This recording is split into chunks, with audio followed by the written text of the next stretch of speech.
Primeiro, um abraço muito forte, um abraço virtual, mas que gostaria de ser presencial, né? A gente vai sentindo saudades de estar perto das pessoas, não é muito da nossa prática, da nossa cultura, essa questão de estar longe. A geração da maioria dos que estão hoje aqui nessa sala virtual, acho que cresceram, nós nascemos e crescemos noutra conjuntura e noutra concepção de vida. E eu acho que nós estamos nos virando bem neste momento, né, Margarida? Nós que ficamos conectados agora o dia inteiro, é uma situação diferenciada, mas que eu acho que, como humanos, nós estamos nos adaptando. Claro que, como aí o texto lido pela professora Maria Luísa, as delícias da vida construída por nós e pela humanidade, nós não podemos perder. E nós não devemos perder e não devemos incentivar a perda neste momento. Então, fazer uma reunião como essa de hoje, com tantas pessoas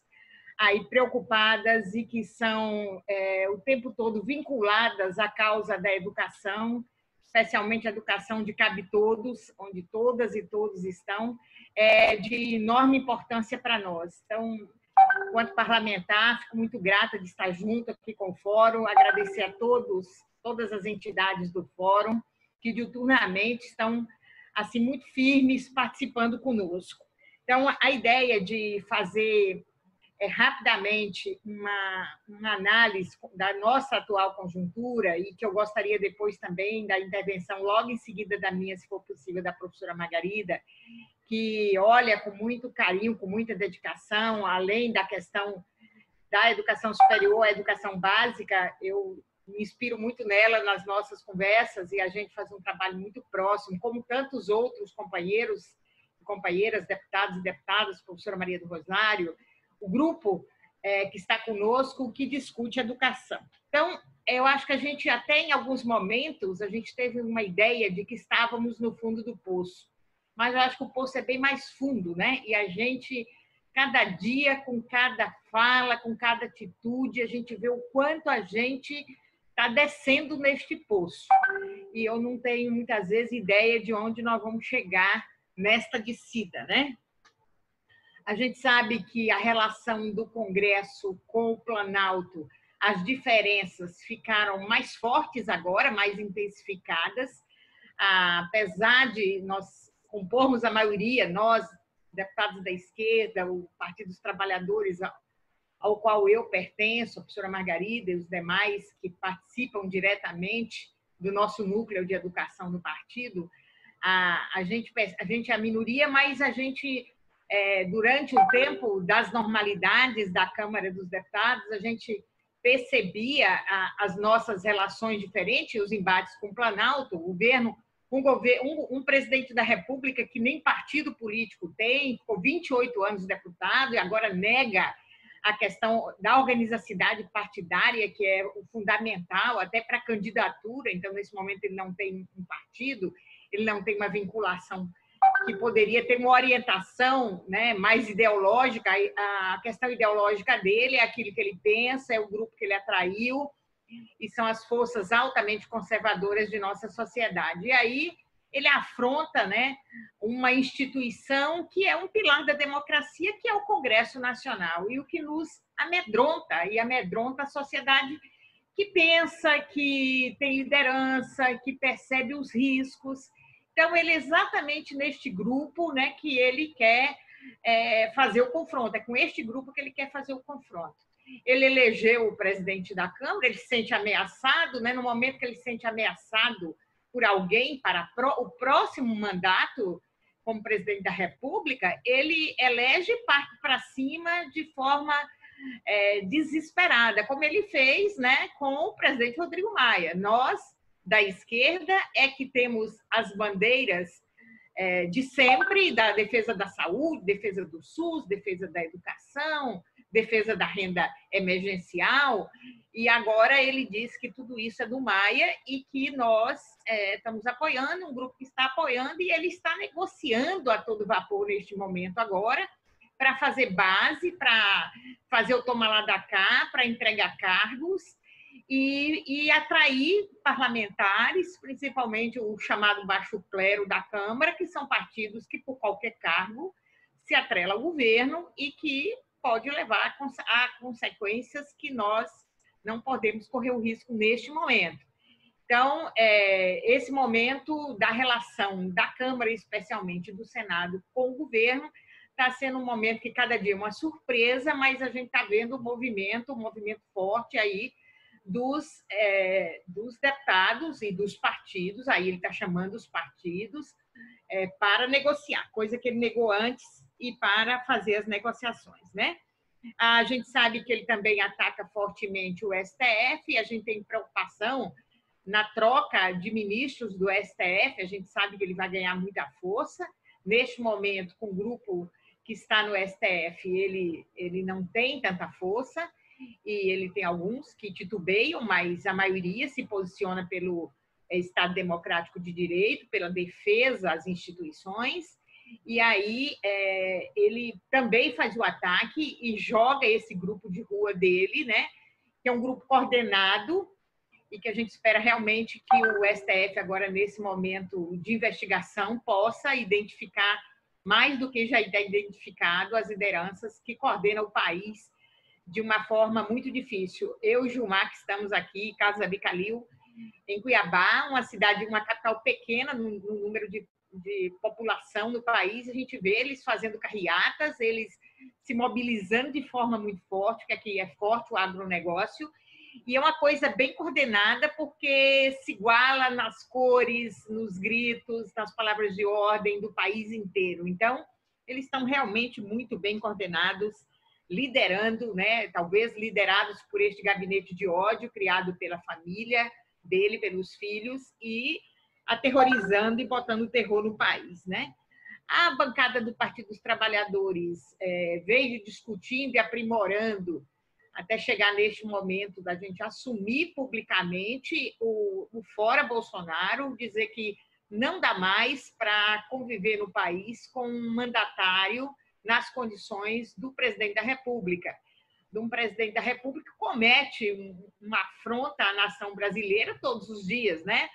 A imprensa já fica de plantão esperando que tragédia será hoje. Aí a turma que o acompanha, ontem o que o chanceler Ernesto Araújo, essa semana, o que ele disse sobre comunismo, eu até disse ontem no Twitter que acho que o vírus não quer ser comunista mesmo, né, Margarida? O vírus, ele quer socializar a tragédia, a desgraça, ele não quer socializar políticas de bem-estar social como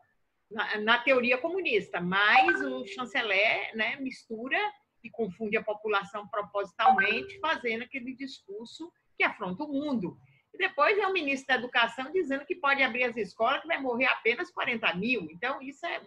uma bagatela de mortes aí, então pode abrir normalmente as escolas. Então, nós também, em conversa, os líderes, especialmente os líderes, são 6 partidos de esquerda, nesse momento, que se juntam na discussão, e os partidos de esquerda estão... O vírus fez com que a unidade, que era mais difícil, esteja assim, mais próximo. Os temas que estamos discutindo hoje, os partidos de esquerda estão muito juntos. E aí teve algumas MPs que foram tratadas, especialmente com o presidente da Câmara, que foram MPs que não é que o presidente da Câmara está tratando isso com a gente, é o que os partidos de esquerda nomeiam como MPs que são maléficas demais, as mais maléficas, né? Foi colocada a 910, que é da grilagem de terra, que atende às expectativas do agronegócio para nós aqui do Centro-Oeste do Mato Grosso. O Brasil inteiro, mas para nós aqui, onde tem muita terra pública ainda e os grileiros querem invadir acima de tudo, a primeira listada, a 914, que é cara demais para a educação, que é isso que eles estão fazendo com os reitores aí de universidades federais, de institutos federais no Brasil inteiro, fazendo as comunidades educacionais sofrerem muito, né? Então, é uma das que nós colocamos aí, a professora Margarida lidera forte essa discussão, a gente colocou forte como a retirada, caducar essa tragédia para a nossa educação. A 915, que são as regras da negociação de imóveis da União, que também é trágica, né? Sim, que está colocada. E a 922, que são os contratos temporários do serviço público, que é outra MP muito cara para nós e que está listada aí como as MPs que nós queremos que caduque rapidamente. Tem outras, mas são as prioritárias que nós estamos, assim, enquanto bancada de esquerda, enquanto partidos que querem as melhores condições para a população brasileira, a gente está nessa luta para isso. E nessa questão da conjuntura da educação, nós já falamos aí sobre essa questão da emenda constitucional 95, que vem aprofundando a crise, quanto de dinheiro da saúde já foi perdido durante esse tempo, e foi o grito de toda a esquerda o tempo todo, quando a gente rechaçou a emenda constitucional, e agora o que ela está fazendo, mesmo nesse momento de pandemia, onde o Estado brasileiro tem toda a dificuldade de lidar com as questões nacionais sob a égide da MP 95. E aí, as PECs, a 186, 187 e 188, revogação de fundo, desvinculação, redução de salário e jornada, um foco para destruir o funcionário público no país, elegeu a educação e os profissionais públicos como inimigos desde a implantação do governo, e a gente todos os dias tem que fazer um enfrentamento na Câmara, presencial, e agora de forma mais difícil, essa forma remota. Quando a gente é anunciado para nós que vai ter uma votação, a gente já fica olhando qual é o jabuti que está ali inserido, e pedir desculpa aos jabutis que são lindos, mas o que é que está ali inserido que vai destruir de novo o funcionário público, o que é que está querendo cortar nas carreiras, nos salários, né? Um foco desesperado em tirar salários de agentes públicos. Então, nesse sentido, a gente tem feito um trabalho muito forte, e aí vem, nesse momento de crise, de desespero, de lidar com a morte de muitos, e que a gente preza a vida, nós da esquerda lutamos a vida inteira para preservar a vida, a gente vê neste momento trazer, e aqui eu quero dizer assim, é como se fosse... O MDB aquela vez apresentou uma ponte para o futuro, eu quero dizer que é uma pinguela bem rústica, bem quebradiça, daquelas da roça, que é esta pinguela que eles estão oferecendo para que se atravesse para chegar no outro lado, e não vamos passar por essa pinguela, porque ela é a destruição. Né? E aí a destruição da educação, onde de uma hora para outra aparecem soluções milagrosas com relação à EAD, né? Todo mundo oferecendo, os prefeitos, os governadores oferecendo condições que é como se agora pudéssemos tirar a condição presencial do professor, até da educação básica, da educação infantil. Aí a questão do homeschooling, que a gente combateu tanto no início dos mandatos nosso aí da educação lá na Câmara, e agora, fortemente, eu posso levar um kit de material em casa e a mãe pode educar os filhos. Então, esses conceitos começam a ficar muito forte, e eu quero dizer que jamais, como professor e parlamentar, vou negar a tecnologia no tempo de agora. Mais do que nunca, eu acho que a tecnologia é necessária, os nossos estudantes, tanto da educação básica como do ensino superior, eles amam tecnologia, são nativos digitais, precisam de tecnologia para avançar em suas formações, mas nós não podemos retirar a presença humana, a presença que humaniza, a relação que constrói conhecimento humano no processo de humanização da nossa relação do ensinar e do aprender. Então, nesse sentido, a gente tem que ter todo cuidado, e esse grupo do fórum que está aqui, professores de todo o país que com certeza estão nessa sala, representantes educacionais, o Heleno, nosso presidente da CNTE, Brandão, que está aqui, todos que estão aqui, que lidam com formação de profissionais da educação. Eu acho que é um momento, Carlos Abicalil, que nos ajuda de forma muito sensível nessas reflexões sobre a questão de não perdermos o processo de humanização na relação do ensinar e do aprender. Eu acho que é um momento, Heleno, de nós fazermos um chamamento aos presidentes de sindicato de cada estado de como a educação, toda a educação básica, que vou chamar a atenção da educação básica, porque o ensino superior tem mais facilidade, o uso da tecnologia é mais fácil para o aluno do ensino superior, ele já foi filtrado, ele já está no outro filtro, mesmo sendo de uma comunidade mais empobrecida, ele já está noutra condição e dimensão social, e ele se comunica já de forma mais fácil usando tecnologia. Mas os nossos profissionais, que muitas vezes parte da nossa comunidade de profissionais da educação ainda tem muita dificuldade com tecnologia. Então, nós devemos, nesse momento, não aderir às questões que estão aí sendo colocadas pelos governos, mas também usar a tecnologia para falar com as nossas famílias, com as crianças da nossa educação e também como de forma presencial, o professor, a professora, a escola pode estar conversando com os pais dos alunos, tomando todos os cuidados, mas como nós podemos estar mantendo as nossas comunidades ativas, como nós podemos fazer a militância neste momento, porque nós não podemos desgarrar dos nossos diretos, daqueles que diretamente nós, que faz a educação no dia a dia, a gente não pode desconectar deles nesse momento. O que é que a gente, ao invés de levar o dever de casa para a mãe que não tem formação e o pai ensinar em casa, como é que eu posso orientar a família neste momento para ela se manter com esperança, com expectativa, sabendo que a pandemia vai passar e que a criança vai voltar para a escola? Que bilhete eu posso mandar para casa? Que carta eu posso mandar? Que oi eu posso dar para o pai e para a mãe do meu aluno? Como é que eu, professora de anos iniciais, vou continuar falando da forma que nós sabemos fazer e educando melhor, né? E aí tem as outras questões todas, por exemplo, a questão do Enem, que a gente está aí discutindo, o adiamento do calendário e como a gente vai fortalecer isso em nossa sociedade, porque sabemos que um aluno de classe média, de classe alta, ele está o tempo todo estudando, né? Se o pai quiser agora trazer um professor, um orientador e estar junto com ele, pode fazer isso. A família, sim, pode orientar, mas e aquele que não tem uma mesa, não tem uma cadeira, não tem um computador, não tem internet, e como é que nós vamos fomentar um distanciamento ainda muito maior daqueles que têm condições e daqueles que não têm condições? Então, a gente tem um mix de miopia nesse momento na sociedade. E na sociedade, que eu estou dizendo, na sociedade mandatária do país, no grupo que comanda o país, com esse ministro da Educação louco que nós temos aí, que não tem, acho que nunca conviveu socialmente, ele não passou pelo processo de humanização, ele está muito atrasado, o processo de desenvolvimento de nossas sociedades, ele ficou no outro patamar, eu não sei em que século ele vive, com que povo ele se relaciona para ele fazer os apontamentos que ele faz, né? A reorganização do ano escolar, que é muito preocupante para as escolas. Inclusive, eu e a professora Maria do Rosário discutimos com pensadores próximos de nós para pensar num processo de flexibilização dos 200 dias,